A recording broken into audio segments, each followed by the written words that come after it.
Capítulo 4.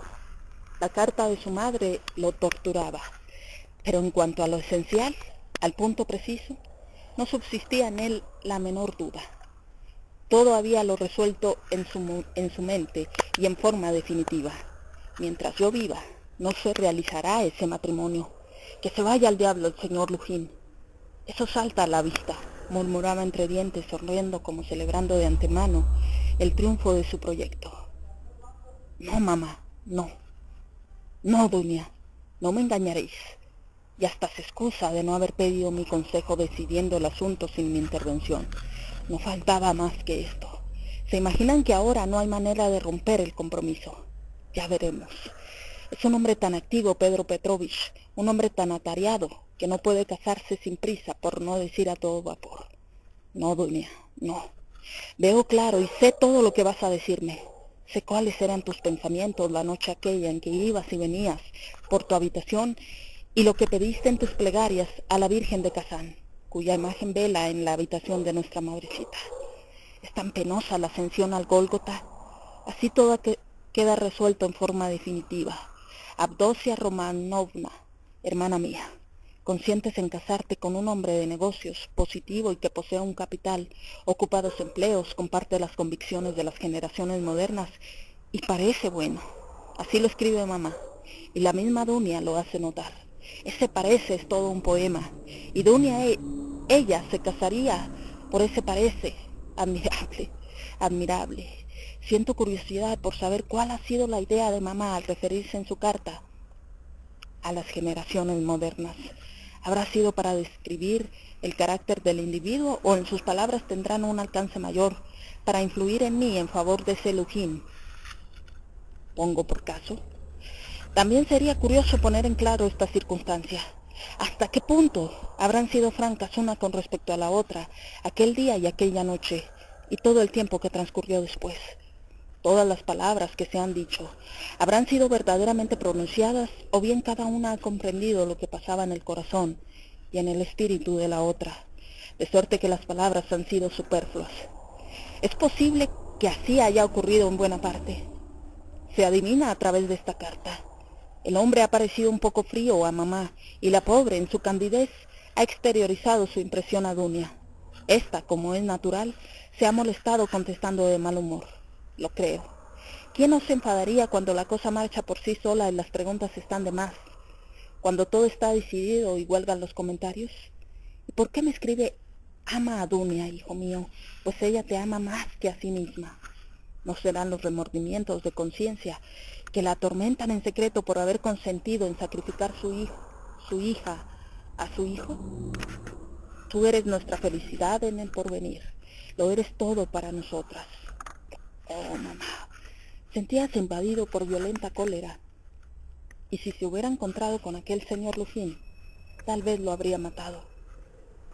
Es cierto, continuó siguiendo el torbellino de ideas que atravesaba su cerebro. Es cierto que hay que proceder con lentitud y circunspección para conocer a alguien, pero ese señor Lujín es la claridad en persona.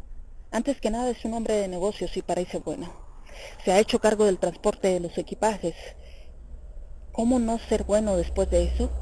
En cuanto a ellas, dos, su novia y la madre, tratarán con un campesino y harán el trayecto en una carreta cubierta por un toldo de lona. Sé lo que es por haber hecho el viaje. ¿Qué importa? No son más que 90 verstas. Después viajarán tranquilas y dichosas en un vagón de tercera durante un recorrido de 1000 verstas y así en lo sucesivo. Arregla tus necesidades según los medios de que dispones. Pero usted, señor Lujín, ¿qué dice a todo esto? Se trata de su novia, y usted no ignora que para efectuar el viaje, la madre debe de pedir un adelanto sobre su pensión. Como es natural, eso está perfectamente de acuerdo con su espíritu comercial. Usted considera que en este asunto hay dos partes contratantes y que cada una de ellas debe participar en la misma proporción. Se trata de dividir los desembolsos. Uno traerá el pan, el otro el queso. Y en cuanto al vino, lo consideraremos un lujo fuera de nuestro alcance.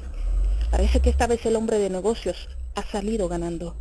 El envío de los equipajes costará menos que los gastos de viaje, y hasta es posible que lo obtenga gratis. ¿No ven esto mi madre y mi hermana o es que no quieren verlo? Pero están muy contentas. ¿Y cómo no creer que estas primicias son solo las flores y que los verdaderos frutos vendrán más tarde? Lo más grave en todo esto no es la avaricia, la ruindad, sino en especial el tono.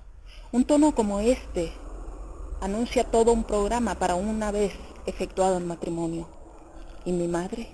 ¿Cómo me promete enviarme dinero? ¿Con qué llegará a San Petersburgo? ¿Con 3 rublos en el bolsillo? ¿De qué recursos dispone para vivir luego? Según ciertos indicios, ha adivinado que le será imposible vivir junto a Dunia después del casamiento, ni aún durante los primeros tiempos. El excelente hombre habrá dejado escapar sin duda algunas palabras y se habrá hecho entender, aunque mamá trate de colocar una venda en mis ojos, declarando que se negará a vivir con ellos. ¿Qué se propone la pobre? ¿Con qué cuenta? Con los 120 rublos de pensión, de los que habrá que deducir el préstamo acordado con Atanasio Ivanovich. Pasa los inviernos tejiendo pañoletas y mitones, cansando sus pobres ojos. Pero yo sé que su trabajo no agrega más de 20 rublos por año a los 120 de su pensión. Por lo tanto, a pesar de todo, se ilusiona con los sentimientos generosos del señor Lujin. Él mismo propondrá, me rogará que acepte sus ofrecimientos. Vanas ilusiones. Ocurre siempre lo mismo a esas bellas almas románticas. Hasta el postrer instante se complacen en adornar al grajo con las plumas del pavo real. Ven solo el lado bueno, no el malo. Y aunque adivinen cuál es el reverso de la medalla, por nada del mundo dicen la palabra justa en este caso. La simple idea de hacerlo las trastorna y se tapan la cara con las manos para no ver la verdad, hasta que la imagen que han creado viene con sus propias manos a darles un papirotazo en la nariz. Me gustaría saber si ese señor Lujin está condecorado. Apostaría que lleva en el ojal la cinta de Santana, ya que se coloca la cruz cuando va a cenar a la casa de algún personaje de Campanillas o de un comerciante acaudalado. No hay peligro de que se le olvide la cruz el día del casamiento. Que el diablo cargue con él. Pase por mi madre, ya que este es su modo de ser. Pero Dunia, hermana querida, te conozco bien. Tenía 20 años cuando nos vimos por última vez y ya había adivinado tu carácter. Madrecita, me dice en su carta que Dunia es muy abnegada. Ya lo sabía. Lo sé desde hace 2 años y medio, y desde hace 2 años y medio no pienso más que en esa capacidad de sufrimiento que posee Dunia, puesto que ha podido soportar a un Svidrigailov que posee, con todas sus complicaciones. Debe creerse que esa capacidad es muy amplia. Ella y mamá han imaginado que se puede soportar a un señor Lujin, que habla sobre la excelencia de las mujeres arrancadas del seno de la pobreza y que están en deuda de gratitud con respecto a sus esposos.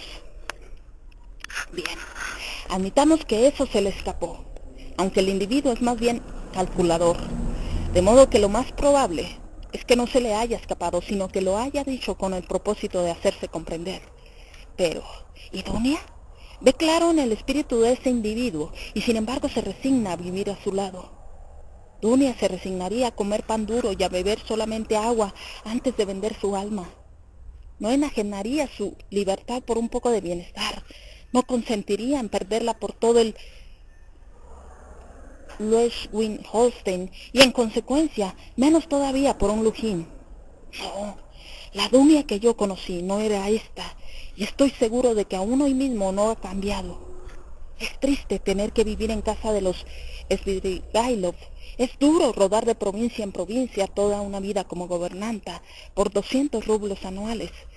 Pero yo sé que mi hermanita se haría tratar como un negro por un plantador o como un letón por los alemanes del Báltico antes de envilecer su alma y sus sentimientos contrayendo enlace con un hombre al que no estima y con el cual nada tiene de común. Y aunque el señor Lujin fuese de oro puro o tallado en un bloque de diamante, jamás consentiría en convertirse en su concubina legítima. ¿Por qué entonces se decide en este momento?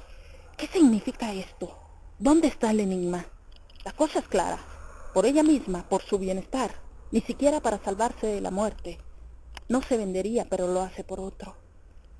Pero se vende por un ser amado, adorado. He aquí la clave del enigma. Se venderá por su hermano, por su madre. Lo enajenará todo.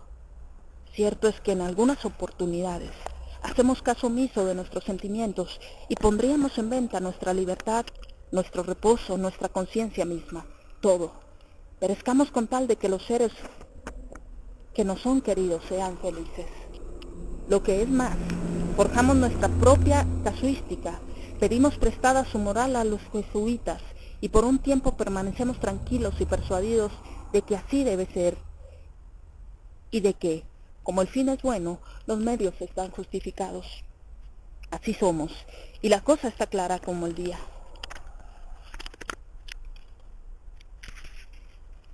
Se ve bien que Rodion Romanovich Raskolnikov y nadie más que él ha sido el causante involuntario de todo, y que figura en el primer plano. ¿Cómo y por qué?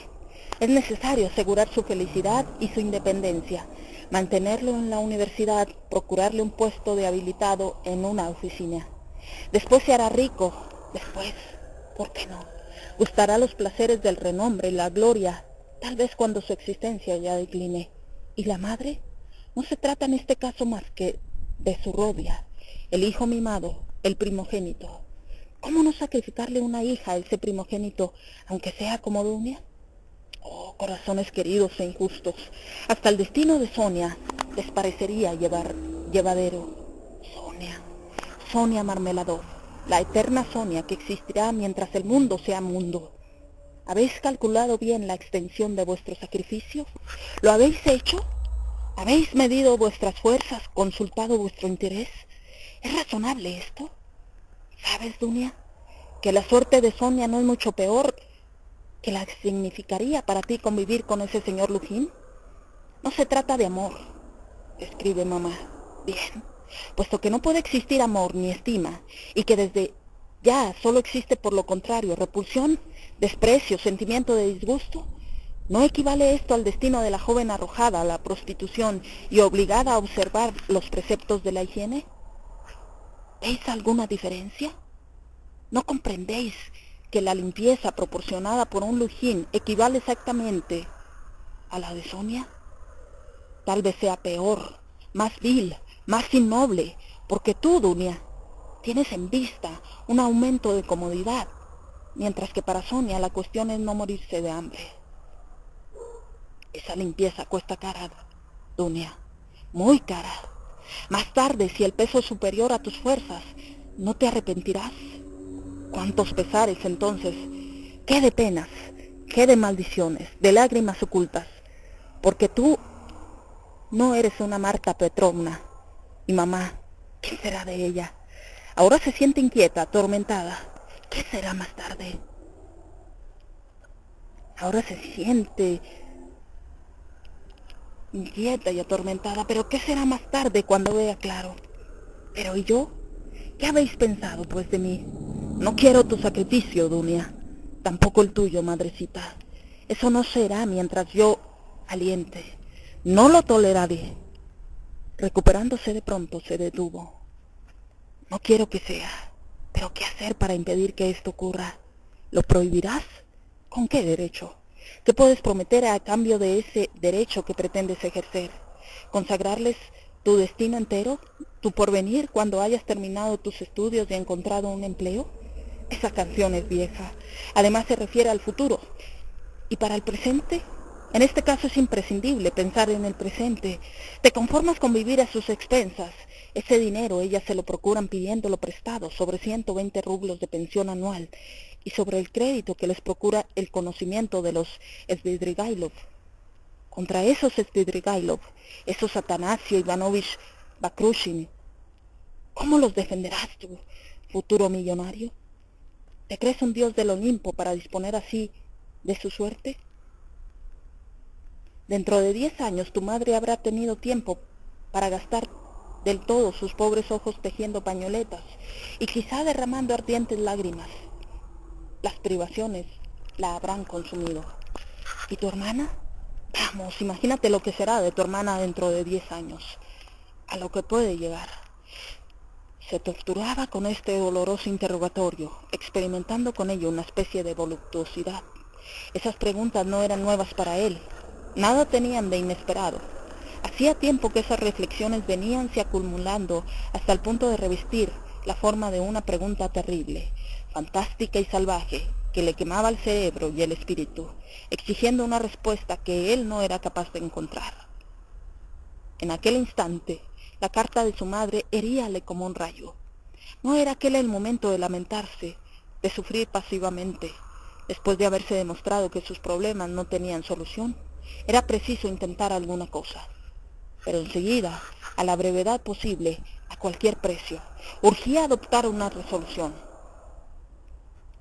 O renunciar a la vida, exclamó con violencia, aceptando el destino, tal cual es, de una vez por todas, y ahogar dentro de mí, abdicar del derecho de hacer, de vivir, de amar.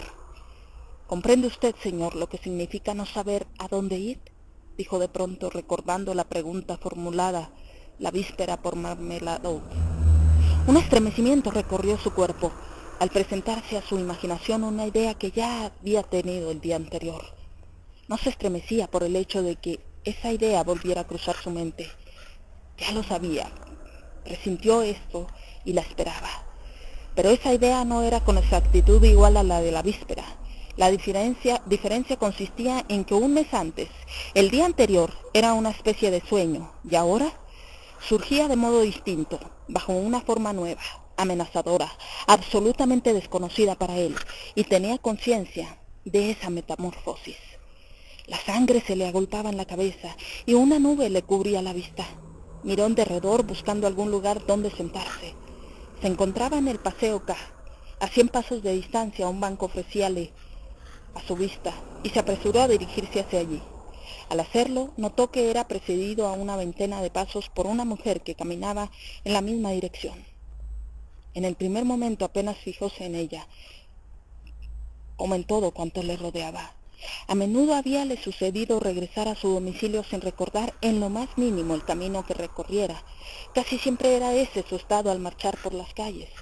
Pero aquella mujer, sin saber por qué, le llamó la atención. Primero a pesar suyo, y casi de mala gana, y luego cada vez con más fuerza. De pronto le asaltó el deseo de saber qué era lo que tenía de extraño esa mujer. Debía ser joven, iba con la cabeza descubierta, no llevaba guantes ni sombrilla, y al andar movía los brazos descompasadamente. Su ligero vestido de seda parecía puesto de modo extravagante, apenas abotonado, y presentaba una desgarradura detrás, debajo del talle. Un jirón de la tela colgaba bailoteando. Puesto de cualquier manera, un pequeño chal rodeaba su cuello. Para colmo, la joven con paso inseguro tropezaba a cada momento yendo de un lado a otro. La desconocida acabó por despertar viva curiosidad a Raskolnikov, que llegaba junto a ella en el momento en que aproximábase al banco y dejábase caer en él. Reclinando la cabeza en el respaldo y cerrando los ojos, sin duda rendida de fatiga. Un examen superficial le hizo comprender que estaba ebria. El espectáculo era tan monstruosamente extraño que se preguntó si no era un producto de su fantasía.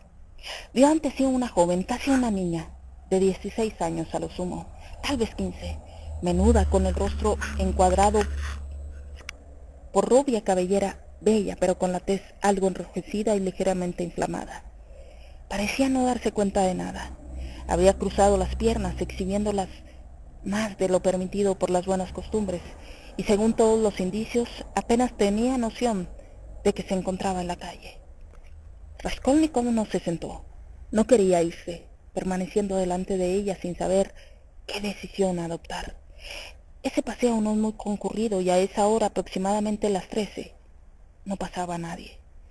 Sin embargo, a 15 pasos de distancia, un caballero habíase detenido en una de las alamedas que bordeaban el paseo, y al parecer pretendía acercarse a la joven con intenciones non santas. También a él era posible que le llamara la atención. Era indudable que la presencia de Raskolnikov lo molestaba. Mirábalo con fastidio y enojo, aunque tratando de pasar inadvertido, y esperaba con impaciencia el momento en que aquel harapiento se retirara para dejarle el campo libre. Era un hombre de unos 30 años, alto y robusto. de cara sonrosada, adornada con un bigotillo rubio, vestía con rebuscada elegancia. Una violenta cólera apoderóse de Raskolnikov. Sintió deseos de insultar a aquel grueso caballero, abandonando por un instante a la joven. Se encaró con él. «Oiga, Svidrigailov, ¿qué busca por aquí?», gritó mientras cerraba convulsivamente los puños, mostrando los dientes en una mueca que quería ser una sonrisa y con los labios cubiertos de espuma. «¿Qué significa esto?», preguntó en tono severo el interpelado, frunciendo el ceño y adoptando un aire de altanero asombro. «Significa que ahora mismo se va a retirar de aquí». «¿Cómo te atreves, canalla?», y blandió su bastón. Raskolnikov lanzóse sobre el individuo sin detenerse a considerar que tal adversario muy bien podía dar cuenta de dos hombres como él. En ese instante alguien le sujetó vigorosamente por detrás. Era un agente de policía que tomaba intervención en el asunto. «¿Qué significa esto, señores? No se golpeen en la vía pública. ¿Qué les sucede? ¿Quién es usted?», preguntó con severidad a Raskolnikov al ver los harapos que lo cubrían. Raskolnikov observó con detenimiento al gendarme. Parecía inteligente y sus patillas grises daban a su rostro una expresión simpática. «Usted es lo que yo necesitaba», dijo tomando al guardia por el brazo. «Soy un ex estudiante y me llamo Raskolnikov, si usted tiene interés en saberlo», agregó volviéndose hacia el caballero. «Venga conmigo, agente, quiero que vea esto». Llevó al guardia junto al banco y le dijo: «Mire esta muchacha, está completamente ebria. Hace unos minutos caminaba por el paseo. Quién sabe quién es y de dónde ha salido, pero no parece una profesional. Lo más probable es que la hayan embriagado para atraerla a una emboscada por primera vez. ¿Comprende? Después la habrán arrojado a la calle. Vea sus ropas desgarradas y puestas de cualquier modo. Es evidente que no se ha vestido por sí misma, que la han vestido, y que fueron manos inexpertas, manos masculinas, sin duda las que la vistieron. Está claro. Ahora contemple a ese arrogante caballero con el que estuve a punto de cambiar unos golpes. No lo conozco, es la primera vez que lo veo. También él la vio cuando venía hacia aquí. Vio que estaba borracha, que no tenía conciencia de sus actos y en estos momentos siente grandes deseos de aproximarse a ella, de tomarla en este estado, para llevársela seguramente a alguna parte. Es así como le digo. Le afirmo que no me equivoco. He observado cómo la acechaba y la seguía. Le impedía hacerlo, y ahora espera que yo me vaya. Vea usted, se ha alejado un poco y está liando un cigarrillo para disimular. ¿Cómo arrancar de sus garras a esta pobre joven? ¿Cómo conducirla a su casa?». El agente, que de inmediato diose cuenta de la situación, reflexionó un instante. Las intenciones del caballero eran visibles. Quedaba la cuestión de la muchacha. Se inclinó para examinarla de cerca y una expresión de sincera piedad asomó a su rostro. «¡Ah, qué desgracia!», dijo moviendo la cabeza. «Si no es más que una niña todavía. Seguramente han abusado de ella». «Oiga, jovencita», la interpeló en tono más alto, «¿dónde vive usted?». La joven abrió los ojos, dirigió una mirada vaga e inexpresiva a los importunos y finalmente hizo un gesto con la mano como para apartarlos lejos de ella. «Escuche», dijo Raskolnikov a la gente, al mismo tiempo que extraía 20 kopecks del bolsillo. «Tome un coche y llévesela. Si por lo menos supiésemos su dirección». «Señorita, señorita», insistió la gente después de tomar las monedas. «Voy a llamar un coche para acompañarla a su casa». «¿A dónde debo llevarla? ¿Cuál es su domicilio?». «Déjeme en paz». «Qué tipo cargante», balbuceó la joven haciendo el mismo gesto que antes. «Eso no está bien, señorita. Es una vergüenza». Movió nuevamente la cabeza con un gesto a la vez de pudor ofendido, de piedad y de indignación. «Esta es la dificultad», dijo dirigiéndose a Raskolnikov y de nuevo lo examinó de pies a cabeza. «¿La encontró lejos de aquí? Ya le he dicho que caminaba delante de mí por el paseo y que apenas llegara a este banco se desplomó». «Es verdad, señor. Es vergonzoso lo que ocurrió hoy en el mundo. Una muchacha tan joven que ya se emborracha. La habrán seducido, qué duda cabe. Mire, tiene el vestido roto. En los tiempos que corren cada día es mayor el libertinaje. Tal vez pertenece a una familia decente, caída en la miseria. Eso es muy frecuente. Al verla se la tomaría por una señorita y distinguida. Inclinóse de nuevo sobre ella. Tal vez él también tenía hijas que podían pasar por señoritas y distinguidas, de modales impregnados de la afectación que confiere una educación equivocada, sometidas a los prejuicios de la moda. Lo principal, se apresuró a agregar Raskolnikov, es no permitir que caiga en las manos de ese villano, que podría mancillarla más todavía. Eso es lo que se propone, no es difícil advertirlo, y no se va ese malvado. Hablaba en voz alta, señalando con el índice al indigno personaje en el que sus palabras estuvieron a punto de provocar una nueva reacción. Pero lo pensó mejor, y contentóse con dirigir a Raskolnikov una mirada despreciativa. Luego se alejó lentamente una docena de pasos, deteniéndose de nuevo. No abandonarla es fácil, respondió la gente con aire pensativo. Si por lo menos supiéramos dónde vive. Señorita, señorita, exclamó una vez más. La joven abrió los ojos, los miró atentamente como si poco a poco recobrara el conocimiento. Se levantó y comenzó a andar, recorriendo en sentido inverso el camino por el que había llegado hasta allí. Sinvergüenzas, ¿por qué no me dejan en paz?, murmuró mientras repetía el gesto de rechazar a alguien. Caminaba ligero, pero con paso vacilante. El elegante caballero la siguió por el borde de la acera sin dejar de observarla. No tenga miedo, no la abandonaré, declaró resueltamente el guardia echando a andar detrás de ella. ¡Ah, qué corrupción hay ahora!, repetía entre suspiros. En el mismo instante Raskolnikov sintió como si le hubieran clavado un aguijón, y en menos de un segundo operóse en él un brusco cambio. «¡Oiga, usted!», gritó a la gente. «Déjesela. ¿Por qué se mete en este asunto? Déjelo en paz. Que se divierta», y señaló el don Juan. «¿Qué le importa a usted?». El agente abrió los ojos como platos. Raskolnikov soltó una carcajada. «¡Bah! ¡Bah!», gruñó el representante del orden, y esbozando un gesto de impaciencia siguió detrás de la joven y del presunto galán. Probablemente tomaba a Raskolnikov por loco o por algo peor todavía. «Se ha llevado mis 20 kopecks», murmuró con creciente ira Raskolnikov. «Ahora se hará dar dinero por el otro. Le abandonará a la muchacha y ese será el final de la historia. ¿Por qué se me habrá ocurrido meterme en este lío? ¿Quién me manda erigirme en protector de desvalidos? ¿Tenía algún derecho a intervenir? Que se devoren unos a otros. ¿Qué me importa? ¿Cómo me he permitido regalar esos 20 kopecks? ¿Acaso eran míos?». A pesar de esas extrañas reflexiones, sentía el corazón oprimido. Se sentó en el banco abandonado y sus pensamientos comenzaron a extraviarse. Le era difícil, por otra parte, pensar en cualquier cosa. Hubiera querido no tener conciencia de nada, olvidarlo todo y despertar en otro mundo o en otra vida. «Pobre muchacha», se dijo mirando el lugar desocupado del banco. «Cuando vuelva a su estado normal, llorará. Luego lo sabrá la madre. Primero le pegará de manera atroz y humillante. Tal vez la ponga en la puerta de calle, admitiendo que no la arroje de su casa. Una Daria Franzovna olfateará lo ocurrido y la muchacha empezará a rodar de aquí para allá. Luego, el hospital. Siempre ocurre lo mismo con las jóvenes que tienen madres muy honestas y se ven obligadas a hacer sus travesuras a escondidas.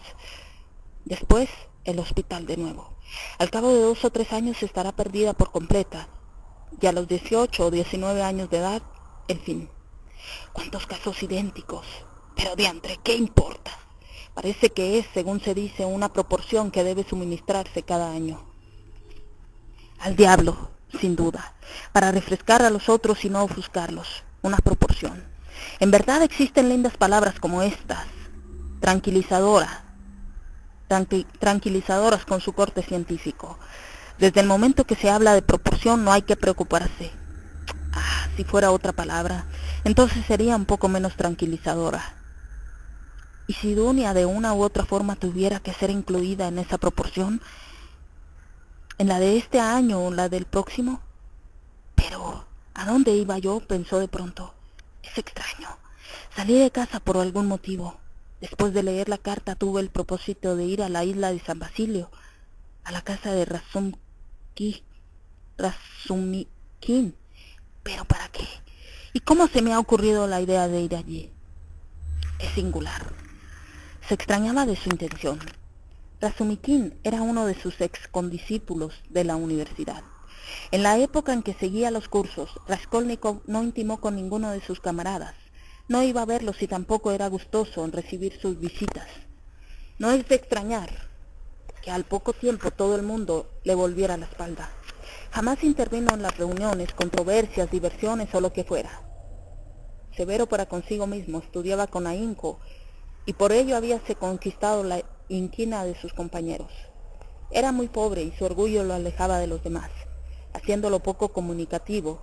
Algunos de sus condiscípulos lo acusaron de ser mirados por él con desdén, como si fueran niños y los aventajara en inteligencia, en saber y en capacidad, considerándoles seres inferiores a él. Sin embargo, cualquiera que fuese la razón, había trabado amistad con Razumikin, o para decirlo mejor, mostrábase con él más franco y comunicativo que con los otros. A decir verdad, hubiera sido difícil comportarse de otro modo. Razumikin era un joven que rebosaba alegría, expansivo y bueno hasta la candidez, noble y digno. Todos sus compañeros lo apreciaban, y aun cuando a veces pareciera un tanto simple, estaba lejos de ser tonto. Llamaba la atención por su elevada talla, su excesiva delgadez, sus cabellos renegrecidos y su rostro mal rasurado. Era bullanguero, en ocasiones, y su vigor llegó a ser proverbial. Una noche que había salido a divertirse con un grupo de estudiantes, derribó de un solo golpe a un agente de policías de más de 6 pies de alto. Podía ingerir extraordinaria cantidad de bebida, pero cuando se lo proponía era abstemio en absoluto. En algunas oportunidades llegaba a hacer cosas que no eran correctas, pero también sabía evitarlas. No se dejaba abatir por las contrariedades, y la mala suerte parecía no hacer mella en él. Hubiera podido vivir en los tejados, resistir todos los padecimientos del hambre y todos los horrores del frío. Extremadamente pobre, proveía a su existencia procurándose algunos recursos mediante toda clase de pequeños trabajos.